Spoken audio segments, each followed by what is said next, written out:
Being a professional esports player is often presumed to be one of the simplest professions one can get into, but in reality that isn't the case at all. In fact, it's the opposite in many ways. Esports players are one of the most stressful jobs, ranging widely from their long and tiring practice schedule to the players having to play for themselves and their future to fulfilling their team's expectations at the same time. Fan and performance pressure. Fan and performance pressure is one of the toughest challenges a player has to overcome. There are high amounts of money and reputation on the line. Management has high expectations and wishes to win every single tournament their team goes into. Players give their all every series to win their matches and fight for their roster spot every time, because of how uncertain it is. Infamously, having a huge recency bias, players are under constant pressure to perform, knowing if you have one bad series, your teammates will probably turn on you, ruining your dream of becoming the best in the world due to the result of you being dropped. I just tap it out. I'm not getting that out. Oh, we're good. I got a lot to say. I can't get that out. Esports fans are one of the most passionate and have very high expectations from their teams, and aren't the nicest if the team's going through struggles, affecting a player's headspace negatively who is already having to deal with mental pressure to perform and meet the expectations of their team. Playing against the best players in the world isn't a piece of cake, and professionals follow long and draining work schedules in order to be the best by practicing to beat the best. Players follow 16-hour scrim sessions every day for 8 months straight during the season, alongside all the VOD reviews they do before every game, to the league travels and social media content their team requires them to do. This is not only physically exhausting, but it takes a toll on the player's mental due to the lack of sleep, scrim fatigue, and a severe lack of social interaction due to the high demand work schedule. That I can only focus on just getting my team better and being the best that I can. Then let's see what happens. And then we won, and then I was like, okay, I can't do that again. That was 16-hour days, dude. Every day was 16-hour days. Last couple of years have just been really, really hard to really want to stay competing. Enough's enough. God damn it, I don't want to scrim anymore.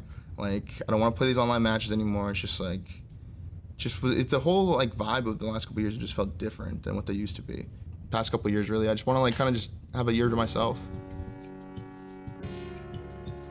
Professional players are also human, and continuous lack of sleep and lack of social interaction starts taking a toll on them, making it harder for them to focus on themselves and their in-game performance.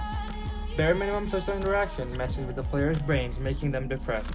Even though the players struggling with depression have tried ways to deal with it or avoid thinking about it, they have struggled to cope, calling for them to fall into the use of drugs.